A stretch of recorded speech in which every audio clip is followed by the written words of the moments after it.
Hindi short hand की practice dictation 80 शब्द प्रति मिनट गति से डिक्टेशन 5 सेकंड में शुरू होगी।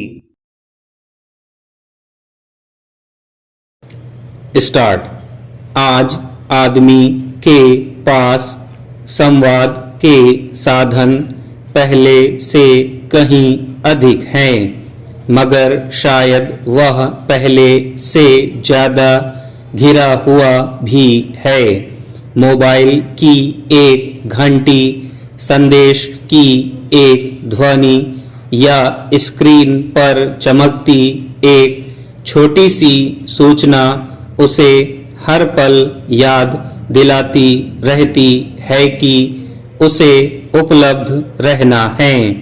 अब आदमी केवल अपने काम से नहीं बल्कि हर समय जवाब देने की अपेक्षाओं से भी थकने लगा है। ऐसा लगता है जैसे आधुनिक जीवन ने उससे उसका एकांत, मौन और निजी समय धीरे धीरे छीन लिया हो।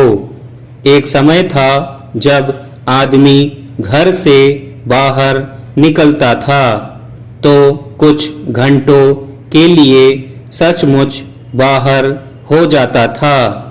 लोग जानते थे कि वह लौटकर आएगा, तब बात हो जाएगी।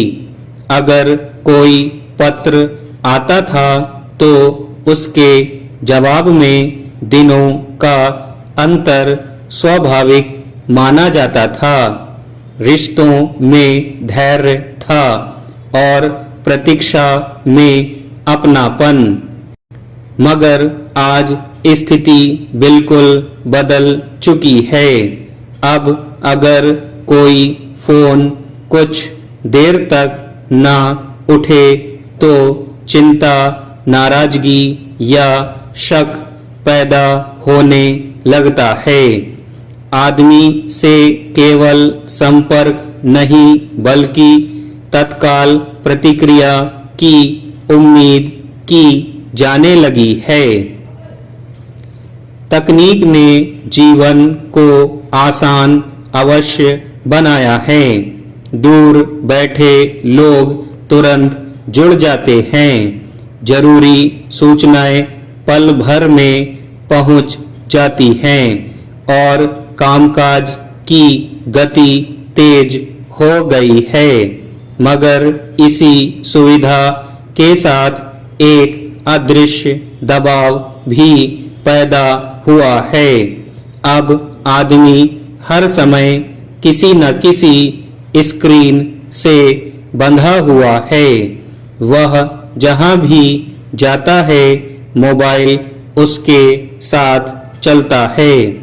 पहले लोग अपने घर की चाबी जेब में रखते थे, अब पूरा संसार उसकी जेब में रहता है और वही संसार हर समय उससे जवाब मांगता रहता है। इस दबाव का सबसे बड़ा असर लोगों की मानसिक शांति पर पड़ा है। पहले दिन का एक समय ऐसा होता था जब आदमी अपने भीतर लौटता था। रात का भोजन, परिवार के साथ बातचीत, छत पर टहलना, पड़ोसी से हालचाल पूछ लेना, ये सब जीवन के सहज हिस्से थे। अब वही समय मोबाइल की स्क्रीन में सिमट गया है।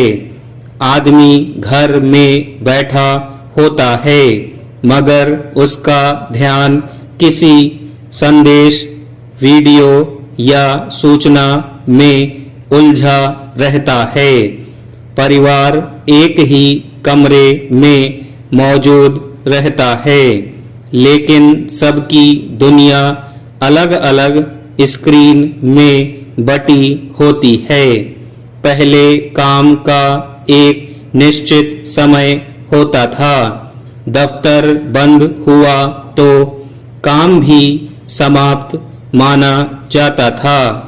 अब काम आदमी के साथ घर तक लौट आता है। स्टॉप।